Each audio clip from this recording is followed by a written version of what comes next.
What's up, everyone? I'm Brian. I'm here with my best friend in the world, Vince and Janito. I've been upgraded to best friend status I didn't tell now? you. I didn't tell you. We're here to talk about Borderlands, the pre-sequel, specifically the characters. Vince, I don't know if you know this, but the 4 playable characters in the pre-sequel, we've already seen them before. Yes. Sometimes in 1, sometimes in 2. We kind of know maybe the beginnings or the ends of their stories, but we don't know what happened in the middle necessarily. Right. And so we're going to take a look at those 4 characters. Let's just start with the lovable loser, the Claptrap. Oh, he's not a loser. He's a super loser. He's different. Okay. All right, you can call him whatever you want. Well, I love Claptrap, but the thing about Claptrap in this is that we don't actually know what Claptrap this is. This could be the Claptrap that we know, from throughout the series, but there's a little bit of confusion as to whether or not this happens before or after all the other Claptraps have been wiped out. We know that all the Robo Revolution DLC for the first game. For the first game, okay. Right? Exactly. Okay. So when I first went to see Borderlands, the pre-sequel, there was a little bit of unclarity about that. Is that even a word, unclarity? It's fine. It's fine for now. Confirmed. Yeah. Even Randy wasn't like he said at first that this happened after Borderlands 1, but before Robot Revolution. But then someone kind of corrected him. For whatever reason, though, we do know that there are other Claptraps in the universe at the time of the pre-sequel.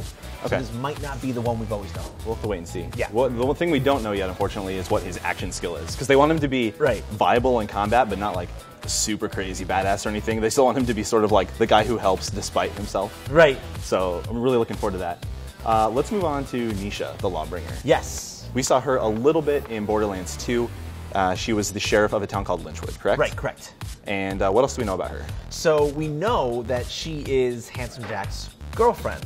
In 2. Yeah, in 2, right. But by the time we meet her in 2, she's Handsome Jack's girlfriend. So now, since she's going to be in the pre-sequel, we don't know whether or not, a lot of this pre-sequel is about seeing Jack's kind of path from them. He used to see himself as a hero. We see that at the beginning of Borderlands 2. He says at the beginning of 2. He says that you guys are not the hero of the story. And the pre-sequel is his chance to kind of... We get to see what happened. Why did he become this narcissistic, jerk who's always yelling in your ear? And also why he thinks he's a hero. Right. So part of that journey is going to be seeing, I think, the relationship between him and Nisha kind of come to a head. It's unclear whether or not they're already going to be together at the start of the pre-sequel, or whether or not the pre-sequel is going to be the story of how they met. Sure. How I Met Nisha. How I Met Nisha. Yeah, the one thing to keep in mind, is that necessarily these heroes that you're playing as, well, I shouldn't say heroes, they're not necessarily the good guys. Right. They're working for Handsome Jack. Right. So they could be jerks. Sure. We don't really know yet. Let's move on to Athena.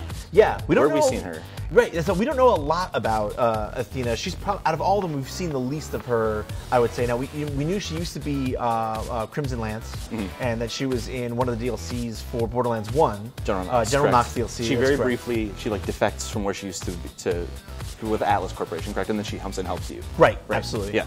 So I talked to the developers. I talked to the writers, Anthony Birch and Maurice Suckling. And cool. They were saying she's sort of undefined, which is great because it gives her a lot of room to be maybe a little more ambiguous. She gets to sort of be the moral compass of the game and maybe the more human one, whereas everyone else is sort of weird and twisted in their own way. Well, every other character kind of brings this baggage with them. It makes it sound negative, but it's all of them have come from somewhere, and in a lot of cases you already know, if you've played Borderlands 1 and 2, you already know where they're headed. But we don't know that for Athena. Is kind of the unknown. We don't know what her fate is. Also, that makes her kind of interesting. Cool side note here. She's the only character whose action skill we know. It's like this shield that charges up and you throw it and it hits everyone. It seems pretty cool. Yeah, super Captain America style. Exactly. So last but not least, Wilhelm. Yes. Poor Wilhelm. Yeah, poor Wilhelm. We've seen him. He's the first boss you fight in Borderlands 2. Yes, that's correct. Yes.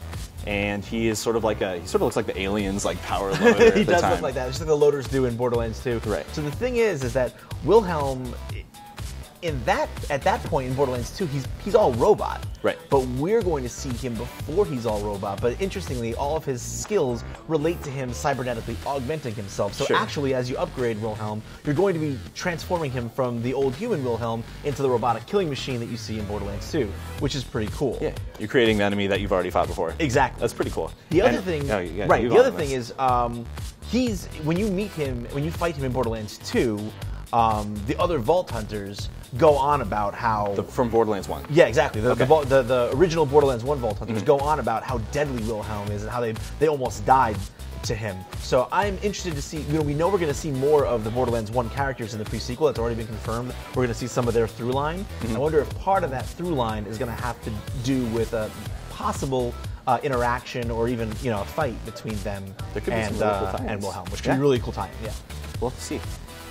For more on Borderlands, the pre-sequel, check out IGN. This is the end of our pre-sequel week, actually, but below we'll link to the hub where we have character profiles, developer interviews, trailers, all the works. So go ahead and check that out.